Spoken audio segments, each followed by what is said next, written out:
Hi guys, welcome back to my best and worst videos. As you guys know, I bring you these videos weekly for my best and worst makeup products at the minute. Anyway, it may well branch into fashion and other things, but yeah, for now, today I'm going to be bringing you my best and worst eyeshadow palettes. I am actually so excited to share with you my top 5 and worst 5 because literally I have found some absolutely incredible ones that I am so excited to share with you, and some that kind of didn't meet the expectations I would have liked, and I want to explain to you why I maybe don't love these as much as I love the other ones. Yeah, I just thought I would put this video together for you because I feel like you've been enjoying the previous ones so far of foundations and face products. So yeah, why not do an eyeshadow one? So yeah, without further ado, let's get into my top 5 favourite eyeshadow palettes. So number 1, without it being in complete order, I just wanted to talk to you briefly about a really trusty favourite of mine which I've used loads and loads over the years, and it's definitely needed to find a place in my top 5 favourites. So this is the Urban Decay Naked Basics palette. This is literally such a mini compact, but honestly I absolutely love it. Some of the colours in this are certainly more used than others, i.e. I really love the shade WOS and Naked 2, which are these two in the middle. They are great just for popping on really quickly on a morning before like you go to work or before you go on like a study day or something like that. That's when I reach for this anyway, particularly on study days or on days when I just can't be bothered to put anything else on. This is just a really nice kind of base for your eyes, and it looks really nice still, like without it being much at all. These are obviously really handy for travelling purposes as well. I've taken this so many places with me, and I've also had this for so long, and it's just a perfect little compact palette. It's literally tiny and it works so well. The products inside are obviously really pigmented, and I do swear by this, so I definitely can't complain about it at all. I felt like I really need to give this a little mention because although it may be quite small and the colours may be quite like plain and matte and whatever, I have used this an awful lot, and yeah, I really love it. It's certainly got a very good place in my makeup collection. Next we have another trusty favourite which has been a favourite of mine throughout the entirety of 2017 so far. I absolutely love this. I got this one for Christmas in 2016, so just gone, off one of my aunties, and I absolutely love it. So this is the Zoeva Rose Golden palette. I've mentioned this lots and lots here on my channel already. This has just got some absolutely beautiful colours in it that I love, and I've used the majority of these quite a lot. Mattes, shimmers, darks, lights, etc. So I've used this one quite a lot. This is the shade Luster, which is quite a muted, nudie sort of colour, and I've also used a lot of the shimmers quite a lot as well. So I really like the Copper is King one, and I really like Golden Rule, and also Just a Rose. They're 3 of my favourites probably. Actually, if I could put a favourite on any of these, it would probably be Just a Rose, because it creates like this really nice pinky kind of colour for your eye, but also has like a bit of a highlighty edge to it, so it looks like kind of golden at the same time as being pink, and I just think it's lovely. I haven't really used the shade Wonderful or Rusty Petals much, but I do really like them. I'm sure they'll find a place somewhere. They'd be great for a really smoky eye. I just think Zoeva palettes, like, you literally can't go wrong. They're so pigmented. There is however many in there, 10 colours in there, and they're literally about £20, so you can't complain. I definitely need to get my hands on more Zoeva palettes because this one, if it's anything to go by, is amazing. I really love it. And yeah, I think that they brought like quite a summery one out recently, so you never know, I might have my hands on that one soon because I need to try more. Next is a favourite which I won't go on about too much because literally I just have to put it out there that this is probably my favourite eyeshadow palette of all time. I absolutely love it. I'm not going to rant about it or go on about it too much because I've talked about it a lot in recent videos, and just this collection in general. So yes, I'm talking about the Too Faced Sweet Peach palette. Absolutely love this. It's got so many incredible shades in it. I've talked about this in a video that's actually gone live this week as well, which is basically like my new product video, so I will link that on screen now, and it'll also be linked at the end of the video as well, and I've talked about this in a lot of detail over there. So yeah, essentially all you need to know is this is my current favourite eyeshadow palette. I use all the shades in here. I absolutely love it. This is just going to be my go-to throughout summer, and from that note I'm not going to talk about this anymore because you're going to be very bored about hearing about it. Next is another eyeshadow palette which you probably saw a lot of a couple of years ago on my blog, Instagram, here on my channel, and kind of in the last year or so I've not really been reaching for it as much, and I think that's because I've had other palettes to focus on and other palettes which I've just been reaching for a lot more. There's no reason why I've kind of stopped using this, but I do feel like it deserves a place in my top 5 because I have loved it so much, and that is the Urban Decay Gwen Stefani palette. You probably all knew that that was going to appear in there. Let's first talk about the packaging. Packaging is gorgeous. The mirror inside is massive.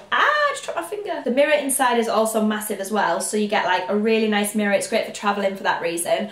And then the colours inside are really great. So some of these I actually use more than others. I use the shade Punk quite frequently, the shade Zone very frequently, and also these two colours here, which are Stark and Anaheim. Them ones were kind of like the more nudie tones in this, were ones I definitely reach for very, very frequently. Some of the others I maybe didn't reach for as much, like the pink and the blue, but they would definitely have a place somewhere in my makeup looks at some point. I just didn't use them as much as the others. However, this palette was probably a favourite of mine for about a year, and I really, really did love it. I treated myself to it, I think, after Christmas in 2015, so I probably used it solidly until about Christmas 2016, and then after that I've not really reached for it very much. I do occasionally dip into it just for the odd colour, but not very often. So yeah, I do really love this. I don't really know if this is available anymore either, which is quite sad, but I'll try and link it below for you anyway. It's just such a good palette. The last one in my best eyeshadow palettes has got to be the Morphe 35T palette. You obviously knew that I was going to include this in my favourites. So this is essentially like the biggest palette of eyeshadows ever, and they're all amazing as well, one of which actually smashed a couple of days ago. So this one in the corner here is no more, as it smashed everywhere. But yes, this one is all my kind of colours. It's got my shimmers, mattes, nude tones, purples, golds, darks. It's just amazing. It's everything I go for in a palette, and it's particularly amazing in winter. I use this a lot in winter, especially for like shimmery smoky eyes and stuff. I used it a lot. I really like the purple shades in this as well. I've quite often created sort of a purple smoky eye with a lot of the colours in this because they're really, really pigmented and just work amazingly. I haven't reached for this one much recently, but I think it's because I've been so obsessed with my Sweet Peach palette that I've not really even looked at this one too much. But yeah, again, this is just incredible value. I can't even tell you like how incredible value this actually is, because literally this palette is worth about £22, and look how many colours you get. It's incredible. They're also always pretty much sold out, so I feel like if you want to know anything about these Morphe palettes, you really need to stay up to date with Cult Beauty and Beauty Bay, because they always sell them, but quite often they sell out. So when they come back in stock, everyone's like, oh my god, Morphe palettes, and like gets them all straight away. But if you guys want me to like update you when these palettes become available and things, then let me know, and I can do that over on my Twitter. Everything social media wise for me is always linked down below, so if you wanted to know any more information about anything and for me to post it on my social media, then you just need to let me know and I can do that. But yeah, love this palette. Again, probably a favourite winter one for me. I really, really like this one. Okay, then next we will move on and talk about my least favourite eyeshadow palettes. Always pains me to like categorise makeup into like my least favourites, but naturally when you've got such a big makeup collection, you're not going to like everything. It's human nature. So first things first, I will talk to you about some of the Body Shop palettes. I've actually got two in this. First one is the Body Shop's British Rose palette. I completely fell into the hype with this initially. I saw the colours being demonstrated by one of the girls at an event I went to, and she created a really pretty look with both of these, a nighttime look and a daytime look. And I tried to recreate it and I just couldn't do it for some reason. I feel like the colours are not that blendable in this palette. I just feel like, I don't know, whenever I applied them, they wouldn't shift. Like, they would stay wherever I put them and then they wouldn't blend, so it looked really horrific. And obviously the colours that you do want to blend, you want to blend that dark blue and you want to blend the medium blue. You don't want it to kind of sit in one place because it just looks horrendous. So it's a shame really. Obviously these palettes are not too expensive, so I didn't really break the bank when I bought it. Colours are really pretty though. Like, I love the blues and I love the pinks. They're really, really nice, but obviously I just don't reach for this palette anymore, and unfortunately I've probably used it a handful of times. Next then, also talking about another Body Shop palette, one of which I loved so much at the time when I bought it, but then obviously again with the other Body Shop palette, it just doesn't do it for me, I'm afraid. The colours just don't blend, they don't shift very well. You never know, I haven't bought a palette for a long time from the Body Shop, so it may well have improved since these, but I just found that I didn't really, like, looking back I loved it, but now I would never ever reach for this one. So this is the eye palette in Grooving Gold, I think that may be what it is.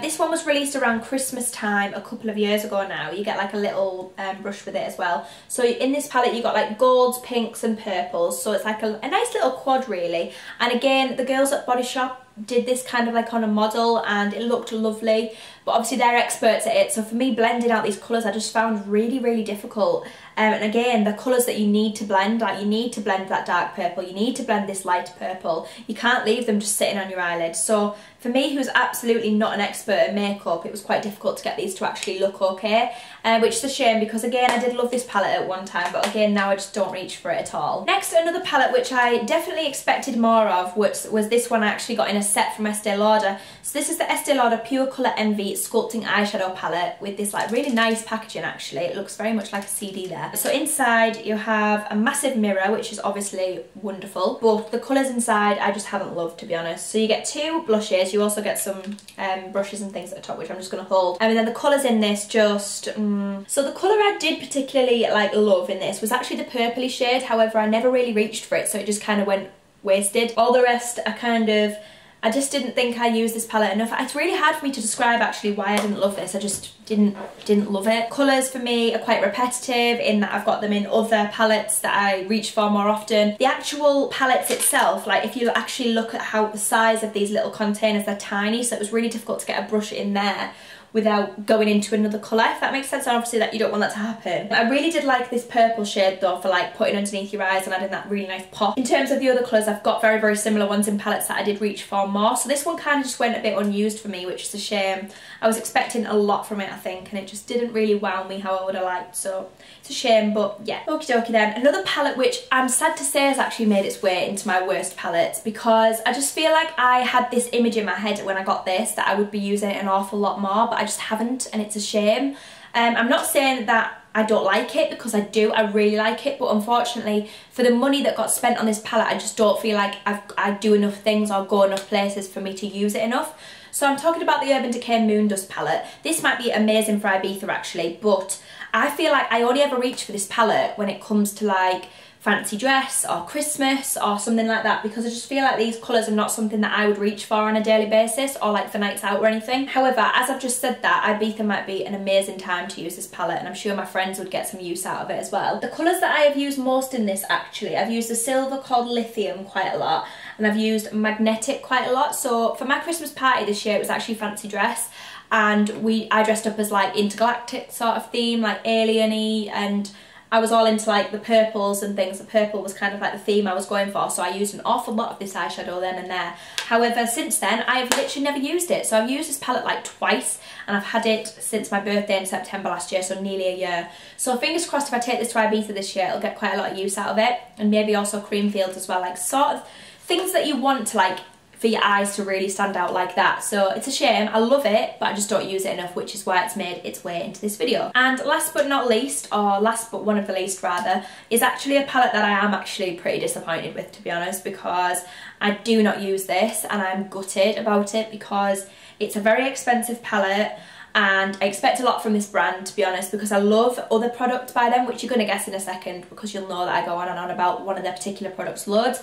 So essentially, I'll just get on with it. It's the Marc Jacobs Enigma palette. You guys know I love my bronzer from Marc Jacobs, like the contour palette. I am obsessed with that, so I feel like I expected a lot more from this, which is a shame. In this palette, you actually get 7 different shades, so you get a range from black to kind of metallics at one end, and you get a couple of pinks and a couple of blues. So there's quite a range of colours in this actually, but honestly, if you look at the colours in this, do they not look really, really similar to ones that I've just showed you, i.e. from the British Rose palette and also from other palettes now? I just never ever reached for this. It didn't wow me enough for me to want to get it out of my drawer all the time, and I think it's a shame because it is a very expensive palette. I think other ones of these would be amazing if these colours were a bit more different, or say they were all more smoky or something. I think I would reach for this more, but because there's like blues and greys and a black in this, I tend not to pick this out of my drawer very often. So I have to say I was pretty disappointed with that all in all. I didn't think the pigmentation was that amazing either, considering the price, which is a shame. I do really like the packaging. I think the packaging's really like nifty and a bit different. Like I've never had a palette like that. Also comes with a pocket thing to keep it all like really nice and compact, and you're not going to break it or lose it. So that's really nice obviously, but unfortunately again it was just a palette that I was just a little bit disappointed by, and for that reason I never ever reached for it, which is a massive shame because, as I said, it's a very expensive palette. But yeah, so as I said in previous videos of these are kind of my personal opinions of products which I've had for a long time or got recently and literally fell in love with like that. So yeah, these are all my opinions. I don't expect you guys to like all have the same opinions as me. That's completely fine. I will link everything down below though if there's anything that you do want to try or pick up. Everything is always linked down in the description box, like little links just beside the name of each one. It's really easy, just obviously click the link and you can go directly to the item. I've gone and linked them all down there for you all. Again, my Depop is also linked down below. A lot of these items, if I've kind of like fallen out of love with them, will be sold on my Depop anyway, so if you wanted any of them for a lot cheaper prices, head down there and check them out. Obviously the products that make their way into my worst category go quite unused, so they are pretty new in that sense. There's a lot left of the product, so yeah, there's like lots of being sold over there, so yeah, please be sure to head over there. Don't forget to give this video a massive thumbs up for me, click the subscribe button down below and also on screen. Check back at my recent ones of these best and worst videos as well. I've done foundations and face products for you all so far, and then there's lip products coming next week. If you want to see any more of these best and worst, i.e. shoes, fashion, tops, whatever, anything at all, then please let me know in the comments below and I'll sort that out for you as well. I'm really enjoying filming these videos. It's a really good way of reviewing products, I think. On that note, I'm going to see you guys in my next video. Bye! Mwah.